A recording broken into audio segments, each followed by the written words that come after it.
سورہ الانبیاء ہے، سورہ الصافات اٹھائیں۔ اللہ تعالیٰ جل شانہ نے وہاں سورہ الصافات کے اندر حضرت ابراہیم علیہ السلام کے اس ارادے کی تکمیل کو جو انہوں نے یہاں کیا تھا کہ میں ایک دن تمہارے بتوں سے نپٹ لوں گا، تو آپ ان کے بت خانے کے اندر کلہاڑا لے کر کے تشریف لائے۔ فراغ الی آلہتہم، ان کے بتوں کے پاس حضرت ابراہیم آئے۔ فقال الا تاکلون، ان کے سامنے انواع اقسام کے کھانے پڑے تھے۔ حضرت ابراہیم علیہ السلام نے کہا کھاتے نہیں ہو؟ ان کی بے بسی کو ظاہر کرنے کے لیے یہ کہا کھاتے کیوں نہیں ہو؟ اب وہ بیچارے کیا جواب دیتے؟ پتھر اور مٹی کے بنے ہوئے مادوؤں کی منہ میں کون سی زبان تھی کہ جو ما فی الضمیر کا اظہار کر پاتے؟ تو حضرت ابراہیم علیہ السلام نے ان کی مسلسل خاموشی کے بعد فرمایا ما لکم لا تنطقون، بولتے کیوں نہیں ہو؟ فراغ علیہم ضربا بالیمین، یہ اللہ کے پیغمبر کا جلال ہے، آپ نے دائیں ہاتھ میں کلہاڑا پکڑ کے ان کے ٹکڑے ٹکڑے کر کے رکھ دیے۔ کسی کا کان کاٹ دیا، کسی کا سر کاٹ دیا، کسی کی ٹانگیں توڑ دیں، اور کسی کے بدن کے حصے بکھرے کر دیے، کسی کا ویسے ہی کچھ نہ چھوڑا، اس کے بالکل ٹکڑے کر دیے، بجری بنا کے رکھ دیے۔ لیکن ان کا جو بڑا بت تھا اس استحان کے اندر، اس کو کچھ نہ کہا اور کلہاڑا اس کے کندھے پہ رکھ دیا۔ اب قرآن مجید میں یہاں سورہ انبیاء میں جو اس واقعہ کو بیان کیا ہے وہاں انداز دیکھیے۔ آپ نے فرمایا وَتَاللَّهِ لَأَكِيدَنَّ أَصْنَامَكُمْ بَعْدَ أَن تُوَلُّوا مُدْبِرِينَ، جب تم پلٹ کے پیٹھ پھیرتے ہوئے آؤ گے تو میں تمہارے بتوں کے ساتھ جو ہے کوئی سلوک کروں گا، ان کا بندوبست کر لوں گا۔ فَجَعَلَهُمْ جُزَازًا، تو پس آپ نے ان کو ریزہ ریزہ کر ڈالا۔ إِلَّا كَبِيرًا لَهُمْ، لیکن جو ان کا بڑا بت تھا حضرت ابراہیم علیہ السلام نے اس کو کچھ نہیں کہا۔ یہ نہیں کہ اس پر غصہ نہیں تھا، بلکہ ایک حکمت تھی، اس قوم کو رسوا کرنا تھا اور اس قوم کو لاجواب کرنا تھا، ان کے سامنے ان بتوں کی حیثیت رکھنی تھی۔ تو حضرت ابراہیم علیہ السلام نے بڑے بت کو کچھ نہیں کہا۔ لعلہم الیہ یرجعون، تاکہ وہ لوگ اس افتاد کے بارے میں اس کی طرف رجوع کریں۔ اب قوم جب واپس آئی تو معمول ان کا یہی تھا کہ وہ پہلے بت خانے میں آیا کرتے تھے۔ جب وہ بت خانے میں داخل ہوئے تو عجیب تماشا دیکھا کہ جن بتوں سے وہ مرادیں مانگا کرتے تھے، جن سے بارش کی دعائیں کیا کرتے تھے، اور جن کے ساتھ ان کی حکومت، سیاست، ان کا معاش، ان کی معاشرت وابستہ تھی، ان کے حصے بکھرے پڑے ہوئے دیکھے اور ان کی ٹانگیں ٹوٹی ہوئی دیکھی تو بہت پریشان ہوئے۔ قالوا من فعل هذا بآلهتنا انه لمن الظالمین، کہنے لگے ہمارے ان خداؤں کے ساتھ یہ سلوک کس نے کیا ہے؟ جس نے یہ کام کیا ہے وہ ظالموں میں سے ہے۔ غصے سے پیچو تاب کھانے لگے کہ برا حال ہوا ہے، دھڑن تختہ کر کے رکھ دیا اور ان کے جسم کے ٹکڑے بکھرے ہیں بت خانے کے اندر، مٹھائیاں بکھری ہوئی ہیں، پلیٹیں بکھری ہوئی ہیں۔ تو کہنے لگے یہ کسی نے بہت برا کیا، سخت ظلم کیا، زیادتی کی ہے۔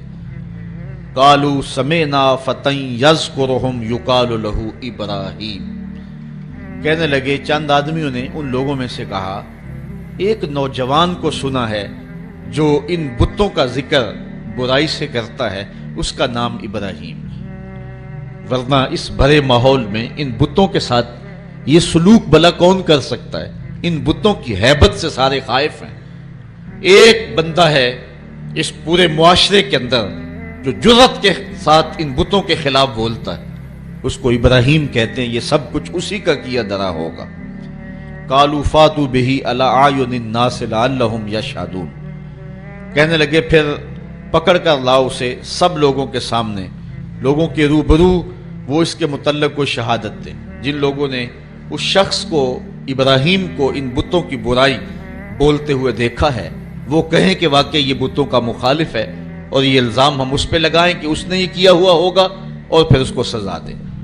حضرت ابراہیم علیہ السلام لے آئے گئے اور ان کو پکڑ کر کے گرفتار کر کے جو ہے وہ بادشاہ کے دربار میں حاضر کر دیا گیا۔ آیان سلطنت بھی بیٹھے ہیں، وہ ذرا بھی بیٹھے ہیں، مشیر بھی بیٹھے ہیں، خود نمرود بھی بیٹھا ہے، پجاری بھی، اور ان استہانوں کے اور ان بت خانوں کے پروہت بھی بیٹھے ہوئے ہیں، منتیں ماننے والے، دعائیں مانگنے والے، ان کو اپنا معبود سمجھنے والے، اپنی پیشانی ان کے چرنوں میں رکھنے والے سارے بیٹھے ہیں اور اپنے بتوں کی بدحالی پہ پیچ و تاب کھا رہے ہیں۔ سارا غصہ حضرت ابراہیم پر آیا اور حضرت ابراہیم علیہ السلام کو بلا کر کے لوگوں کے سامنے نمرود اپنی پوری تمکنت کے ساتھ، پورے رعب اور شاہی جلال کے ساتھ اور پورے غرور اور دبدبے کے ساتھ اس مجلس میں موجود ہے۔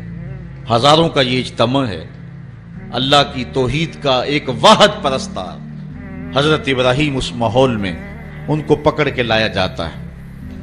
قالوا اانت فعلت هذا بآلهتنا یا ابراہیم، ایک دم چھٹ پڑے، بولے اے ابراہیم ہمارے ان بتوں کے ساتھ، ہمارے ان خداؤں کے ساتھ یہ سلوک تم نے کیا؟ پھر حضرت ابراہیم نے کیا جواب دیا؟ قال بل فعلہ کبیرہم ھذا، ان کے بڑے نے کیا ہوگا، اسلحہ تو اس سے برآمد ہو رہا ہے نا، یہ آپس میں لڑ پڑے ہوں گے، یہ کہہ رہا ہوگا کہ تم چھوٹے میری خدائی میں کیوں شریک ہو، تو اس بڑے نے کیا ہوگا۔ پھر آگے فرمایا فَاسْأَلُوهُمْ إِن كَانُوا يَنْتِقُونَ، اچھا یہ نہیں بتاتا تو جن کے ساتھ یہ قیامت ٹوٹی ان سے پوچھ لو کہ تمہارے ساتھ یہ قیامت کس نے توڑی، یہ اپنے دکھ کی بپتا خود سنائیں نا، اپنی داستان سرائی خود کریں، ان کے ساتھ یہ قیامت کس نے توڑی، کس نے ظلم کیا ان کے ساتھ؟ پہلے تو کلہاڑا جس سے برآمد ہو رہا ہے، ان کا جو بڑا ہے اس نے کیا ہوگا۔ حالات قرینہ حالیہ جو ہے وہ یہ بتا رہا ہے کہ سارے بت جو ہیں وہ قتل کر دیے گئے، بڑے کے پاس جو ہے وہ اسلحہ ہے اور وہ بچ گیا، اس کو خراش تک نہیں آئی، یقیناً ان کی آپس میں کوئی لڑائی ہو گئی ہوگی، اس بڑے نے چھوٹوں پہ حملہ کر دیا اور ان کے ٹکڑے ٹکڑے کر کے رکھ دیا اور خود سلامت رہا، تو اس نے کیا ہوگا۔ اچھا اگر اس نے نہیں کیا ہے تو یہ نہیں بتا رہا، تو چلو جن کے ساتھ یہ قیامت ٹوٹی ہے ان بیچاروں سے پوچھ لو تمہاری ٹانگیں کس نے کاٹ دی، تمہارے سر کس نے توڑ دیے، تمہارے کان کس نے کاٹ دیے، تمہاری ناک کس نے توڑ دی۔ حضرت ابراہیم علیہ السلام کے لفظوں کی کاٹ کلہاڑے کی کاٹ سے بھی زیادہ تھی۔ اللہ اکبر، اللہ کا نبی بول رہا ہے اور نمرود کا دربار ہے، سارے مخالف ہیں، بتوں کے ماننے والے اور ان کو اپنا معبود برحق سمجھنے والے۔ ایک جوان اللہ کی توحید کا واحد پرستار میدان عمل میں کھڑا ہے۔ حضرت ابراہیم علیہ السلام نے ذرا لفظوں کی کاٹ دیکھیے اور حضرت ابراہیم کا لہجہ دیکھیے، کالا بل فعلہ کبیرہم ھذا، ان کے اس بڑے نے کیا ہوگا، فاسألوہم، اب کوئی وقفہ دیے بغیر، فا تاکیبیہ ہے اور سمہ اور فا میں فرق یہ ہے کہ جب سمہ بولا جاتا ہے تو اس میں تاکیب فی الفور نہیں ہوتی، اور جب فا عربی میں بولا جاتا ہے تو اس میں تاکیب فی الفور ہوتی ہے، یعنی ان کو وقفہ دیے بغیر ایک حملے کے اوپر دوسرا حملہ کیا، فاسألوہم، ان سے پوچھ لو، اور پھر بتوں کی بے بسی کو بھی ساتھ بیان کر کے فوراً کہا ان کانوا ینطقون، اگر یہ بولتے ہیں تو اپنی دکھ کی کہانی بیان کریں، اپنے درد اور اپنے دکھڑے کو بیان کریں کہ یہ قیامت ان پر کس نے توڑی ہے۔ فرجعوا الی انفسہم، پھر وہ اپنے اندر پلٹے، ضمیر تو ہوتا ہے، اندر سے آواز تو آتی ہے، پھر وہ اپنے ضمیر کی طرف پلٹے، فقالوا انکم انتم الظالمون، اور پھر بولے بے شک تم خود ہی ظالم ہو، ان سے توقعات وابستہ کیے ہوئے ہو جو اپنے وجود کی سلامتی اور اپنے وجود کی بقا کی ضمانت بھی نہیں دے سکتے، اور پھر ان کے اوپر حملہ آور ہو تو دفاع بھی نہیں کر سکتے، دفاع تو دور کی بات ہے، اپنے دکھ کی کہانی بھی نہیں سنا سکتے، ان پر ظلم کس نے کیا اس بپتا کو بھی نہیں کہہ سکتے، تو جو اتنے مجبور اور اتنے بے بس ہیں تو وہ تمہیں کیا دے گی۔ ایک دم وہ اپنے اندر پلٹے، ضمیر اندر سے گھنٹیاں بجانے لگا، ابراہیم کھڑے ہیں اور اللہ کی توحید کا پیغام دے رہے ہیں، وہ اپنے اندر جھکے اور کہا کہ تم خود ہی ظالم ہو، ثم نکسوا علی رؤوسہم، پھر وہ اوندے ہو کر پلٹ گئے، اندر کی ظلمت، اندھیرا اور ان بتوں کا وہ پیار جو ان کے اندر رچا بسا تھا، پھر وہ دوبارہ پلٹے اور حضرت ابراہیم سے مخاطب ہو کے کہا لقد علمت ما ہؤلاء ینطقون، لجاجت تھی لہجے میں، بانک پن نہیں تھا، چونکہ جھوٹ کے لہجے کے اندر جو ہے وہ کڑک نہیں ہوتی، کھنک نہیں ہوتی، اس لیے لجاجت کے لہجے میں بولے ابراہیم تو جانتا ہے یہ بیچارے بولتے نہیں. بس ان کے یہ کہنے کی دیر تھی کہ اللہ کا نبی اٹھ کے کھڑا ہو گیا. اب سنو حضرت ابراہیم علیہ السلام کے لہجے کا بانک پن دیکھیے. قرآن مجید میں توحید کے عنوان سے حضرت ابراہیم کی تقریر کے یہ لفظ جو ہیں، ذرا ان لفظوں کی کاٹ دیکھیے اور الفاظ کی اٹھان دیکھیے، ابراہیم علیہ السلام کے لہجے کا حسن دیکھیے اور پھر قرآن کا معجزہ دیکھیے. میرے پاس وہ لہجہ نہیں ہے کہ ان لفظوں کو اس انداز سے پڑھ سکوں کہ وحی کے پڑھنے کا جو طریقہ اور سلیقہ اہل زبان رکھتے ہیں، لیکن میرے ٹوٹے ہوئے لہجے کے اندر بھی آپ ان لفظوں کا حسن ملاحظہ کر سکیں گے کہ کس قدر اللہ کے نبی حضرت ابراہیم علیہ السلام کھڑے ہو کر کے اللہ کی توحید پر گفتگو کر رہے ہیں، اور یہ موقع حضرت ابراہیم تلاش کر رہے تھے، اور یہ سارا جو کچھ کیا تھا اس موقع کو پیدا کرنے کے لیے حضرت ابراہیم نے کیا تھا. اب حال یہ ہے کہ نمرود بھی بیٹھا ہے، اس کے آیان سلطنت بھی بیٹھے ہیں، وزراء مشیر بھی بیٹھے ہیں، حکمران طبقہ بھی بیٹھا ہے، عوام بھی بیٹھے ہیں، پروہت بھی بیٹھے ہیں، پجاری بھی بیٹھے ہیں، سارے بیٹھے ہوئے ہیں. اور حضرت ابراہیم علیہ السلام جب حجت پوری کر لی اور ان کو کہا ان سے پوچھ لو، بڑے نے کیا ہوگا، اچھا یہ بولتے ہیں تو ان سے سوال کر لو، تو وہ اپنے ضمیر کی طرف لوٹے اور پھر پلٹ آئے دوبارہ گمراہی کی طرف. لہجے میں جو ہے وہ توتلا پن تھا، رک رک کے کہہ رہے تھے، لجاجت تھی، ٹپک رہی تھی لہجے کے اندر، بے بسی تھی. حکمران ہونے کے باوجود اتنا طبقہ ایک تنہا شخص سے مخاطب نہیں ہو رہا اور آنکھیں ملانے کے قابل نہیں ہے، جھکی نظریں ہیں، زبان پل کھا رہی ہے، لجاجت ہے، پیشانی اور بدن پہ پسینہ چھوٹا ہوا ہے، اور کفر کے یہ سرغنے لجاجت برے لہجے میں کہتے ہیں لقد علمت ما هؤلاء ينطقون. ابراہیم تو جانتا ہے یہ بیچارے بولتے تو نہیں، ان سے کیا پوچھیں، یہ تو بولتے نہیں ہیں. بس یہ کہنے کی دیر تھی، اللہ کا نبی کھڑا ہوا. اب سنو حضرت ابراہیم کا لہجہ. قالا افتعبدون من دون اللہ ما لا ينفعکم شیئا ولا یضرکم اف لکم ولما تعبدون من دون اللہ افلا تعقلون. حضرت ابراہیم علیہ السلام نے فرمایا ان کو پوچھتے ہو اللہ کے علاوہ جو نہ نفع دے سکے نہ نقصان پہنچا سکے. اب ایک اور دیکھیے وار کلہاڑے کا، اف لکم. ذرا دیکھیے کیسی کاٹ ہے، بیٹھے ہیں شاہب، وقت بھی سامنے بیٹھا ہوا ہے، اللہ کا نبی بول رہا ہے. ابراہیم علیہ السلام کے لہجے کے اندر جلال ہے اور پورے رعب کے ساتھ اللہ کا نبی اللہ کی توحید کا پیغام دے رہا ہے. اف لکم، افسوس ہے تمہارے جینے پہ، اف لکم اف لکم ولما تعبدون من دون اللہ، اور افسوس ہے تمہارے ان خداؤں پہ جن کو تم اللہ کے علاوہ پوچھتے ہو. افلا تعقلون، تمہاری کھوپڑی میں دماغ نہیں ہے، ان کو پوچھ رہے ہو جو اپنے دکھ کی کہانی بھی نہیں سنا سکتے.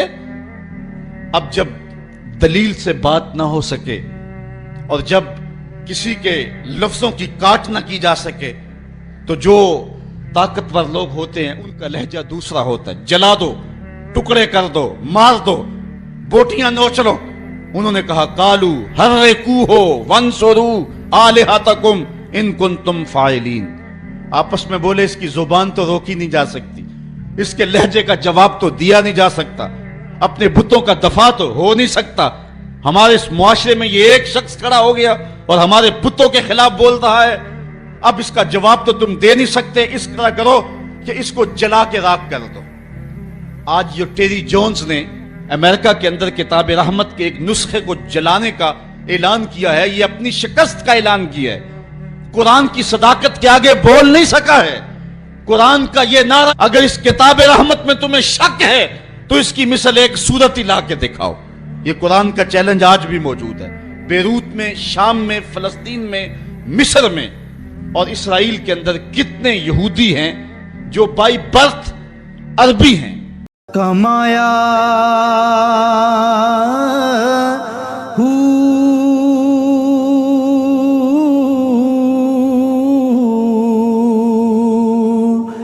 نام بھج